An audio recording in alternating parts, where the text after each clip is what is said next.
cases. You need to establish a list of which arbitrators you're going to access when you need them, and also the conditions under which binding arbitration could be triggered. But I'm certainly open to binding arbitration. Why do you want the DSA's endorsement? I thought you moved that to the last question. But I'm more than happy to explain why. It's not that I want the endorsement, it's that I want to work to earn your trust and earn the endorsement. I don't expect you to give me anything. This is a special endorsement. The reason being, you are the Sheriff's Department, or the Office of the Sheriff, however we're going to refer to ourselves. I know it as the Sheriff's Department. I haven't quite got the hang of Office of the Sheriff yet. But that's why it's special. You're the people who get the work done. When people call 911, the sheriff is usually not the one who responds to that phone call. It's likely somebody in this room. That's why this is important. The Sheriff's Department is not the building, a collection of buildings. It's not a collection of technology. It's not equipment. Those are all important. But the Sheriff's Department is the collection of people in the substations, in the jails, in the main station, those who support the deputies on the streets. That's what the Sheriff's Department is. That's why this endorsement is meaningful. Absolutely. What are you going to do to restore the public's confidence in the Monterey County Sheriff's Office once you are elected? Well, that question is interesting on a few levels. One, it admits that the question wasn't what will I do to maintain that the public's confidence. What will I do to improve it?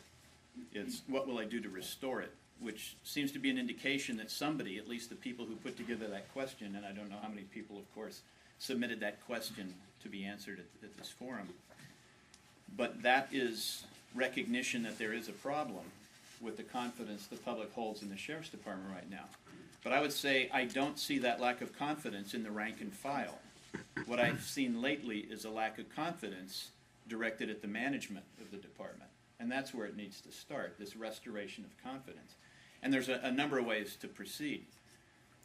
We need to restore confidence with our fellow law enforcement agencies. I've heard of deep divisions between several of the agencies and the Sheriff's Department over issues like the bomb squad, over billing they get for various things, and so forth. I've heard of rifts in the community from the residents in Kashawa and Big Sur to the complaints of the civil rights groups in Castroville. Now, while we understand that not all complaints we receive are founded, and oftentimes may not be founded at all, I think it's counterproductive to aggravate people in the way that they were aggravated in the particular issue in Castroville. I have some of the background on the nature of the people who made those complaints. And believe me, I'm not saying those complaints were founded. Most likely they would have been found to be unfounded after they were investigated. But I think the way there was some instigation towards the people who made those complaints that I think was uncalled for.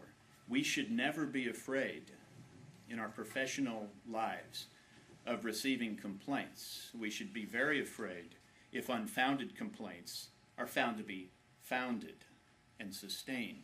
That's when we need to be worried. That's when the process is letting us down. But the fact that somebody complains, I've received an awful lot of complaints over the years. The vast majority, probably over 95%, were unfounded or not sustained.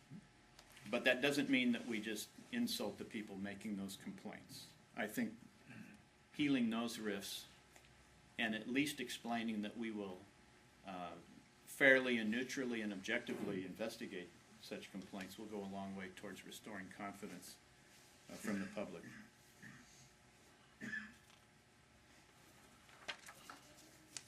The command staff of the MCSO has grown in numbers over the past 10 to 12 years. This is a three-part question.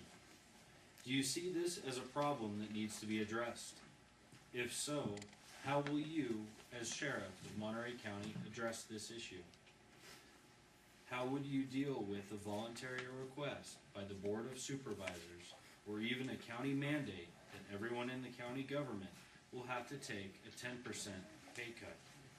Raising revenue through new taxes or increased fees are unacceptable. Now remember, that's one question. Okay. So I'll do my best to address that. I'll start with the first question. Do I see this as a problem that needs to be addressed? Yes.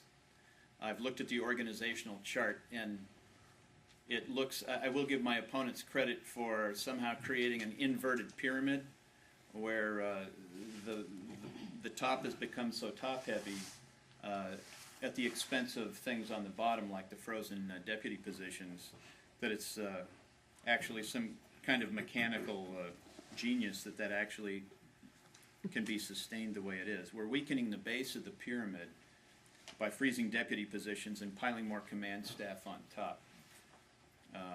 There are definitely areas at the top that can be trimmed, in my opinion. I think it's, a management staff is kind of a dynamic thing that changes year to year, administrator to administrator, need by need. That's just something administrators tend to do. But I think that before cuts are made at the bottom, we have to seriously look at making cuts at the top. Sometimes a question answers itself also, and you cut a few things out of the original question I got, but here in the original question it said, for every dollar spent on administrative salaries, that is a dollar not being spent on safety equipment, more line staff, and in protecting the public safety. I could not have said that